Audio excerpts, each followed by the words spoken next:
Good morning guys. तो अभी सुबह हो गया है, मैं अयोध्या जंक्शन पे हूँ अभी, और यहाँ पर काफ़ी कम लोग दिखाई दे रहे हैं इस जंक्शन पर। तो अब मैं जा रहा हूँ, फ्रेश होऊंगा और फिर अब मैं जंक्शन से बाहर निकल रहा हूँ और ये देखिए अयोध्या जंक्शन भी मंदिर की तरह दिख रहा है। इसी से पता चलता है कि पूरे अयोध्या में कितने सारे मंदिर होंगे, और ये सच भी है। आप जिस तरफ देखें, जिस तरफ कोई ना कोई मंदिर जरूर दिखाई देता है।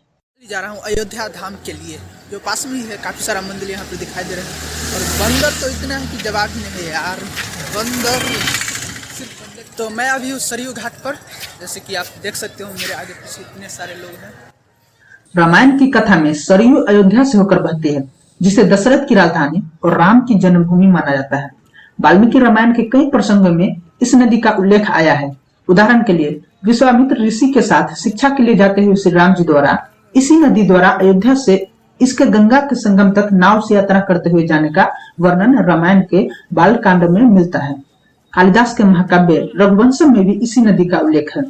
बाद के काल में रामचरितमानस में तुलसीदास ने इस नदी का गुणगान किया है। बौद्ध ग्रंथों में इसे शारद के नाम से पुकारा गया है। और पिछले साल 2020 की दिवाली में इसी जगह पर टोटल 5,84,372 दीप जला करके Guinness book of world record में इस जगह का नाम स्थापित किया गया है। तुलसी उद्यान, जैसे कि नाम से स्पष्ट है कि एक बगीचा है। यह उद्यान रामायण के लेखक संत कवि तुलसीदास जी की स्मृति में बनाया गया है। तुलसीदास जी महाकाव्य रामचरितमानस के निर्माता थे, इसी को रामायण भी कहा जाता है। इस उद्यान में तुलसीदास जी की भव्य प्रतिमा भी लगी हुई है, जो बेहद खूबसूरती से बनाई गई है। अभी मैं लक्ष्मी द्वार के पास हूँ, जो किसी कारण से बंद है, इसलिए मैं अंदर नहीं जा पाया। सर, राम जन्मभूमि इसी रास्ता में, तो इसी रास्ता में राम जन्मभूमि, जहाँ भगवान श्री राम जी का जन्म हुआ था। और वहां पे एक भव्य मंदिर बनाया जा रहा है, जिसका काम भी शुरू हो चुका है। और ये रास्ते में हमें एक हनुमान जी का मंदिर मिला है। चलिए देखते हैं। माना जाता है कि लंका विजय करने के बाद हनुमान जी यहाँ एक गुफा में रहते थे और राम जन्मभूमि और रामकोट की रक्षा करते थे। इसी कारण इसका नाम हनुमानगढ़ या हनुमानकोट पड़ा है। इसे ही हनुमान जी का घर भी कहा गया है। मैं हूँ दशरथ महल के बाहर। अयोध्या के बीचों बीच में स्थित है दशरथ महल। यह माना जाता है कि इस भवन को ठीक उसी जगह बनाया गया है जहाँ राजा दशरथ जी का असली निवास हुआ करता था। अयोध्या में रामकोट स्थित दशरथ महल दशरथ जी का राजमहल, जो जिसे आज एक सिद्ध पीठ माना जाता है। मान्यताओं के अनुसार राजा दशरथ ने त्रेता युग में इस महल की स्थापना की थी। इस स्थान पर श्री वैष्णव परंपरा की प्रसिद्ध पीठ एवं बिंदु गांधी की सर्वोच्च पीठ भी स्थित है।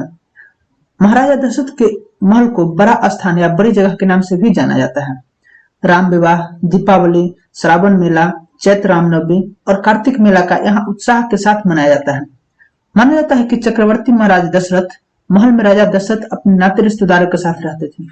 यह स्थल अब एक पवित्र मंदिर के रूप में तब्दील हो चुका है, जहाँ राम जी, सीता जी, लक्ष्मण जी और इनके ही रिश्तेदारों की काफी सारी मूर्तियां लगी हुई है। और ये जो आप तीर धनुष देख रहे हो, इसी के जस्ट आगे ही श्री राम जी का भव्य मंदिर बनाया जा रहा है। लेकिन वहां पहुंचते ही पता चला कि मैं कैमरा लेकर आगे नहीं जा सकता।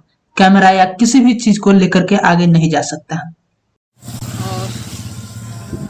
क्या करूँ यार, मतलब लॉकर में सब कुछ जमा करवाना पड़ गया। मंदिर तो देखे, लेकिन अब कुछ बता ही नहीं सकते आपको, तो क्या ही बोले। सब कुछ जमा करना पड़ गया था लॉकर में। तो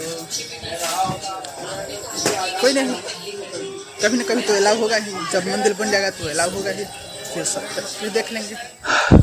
तो अभी हम हैं सीताराम जी के मंदिर के पास, जो अयोध्या जंक्शन के जस्ट पास में ही है। एक्चुअली अब तक हम जहां जहां भी गए हैं, जिस जिस मंदिर में भी अभी तक दर्शन किए हैं, सब के सब मंदिर अयोध्या जंक्शन के आसपास ही है।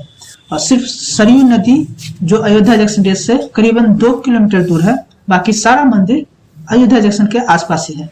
तो इस वीडियो को यहीं पे खत्म करते हैं। अब आप ही बताइए कि अगला वीडियो कहाँ का होना चाहिए।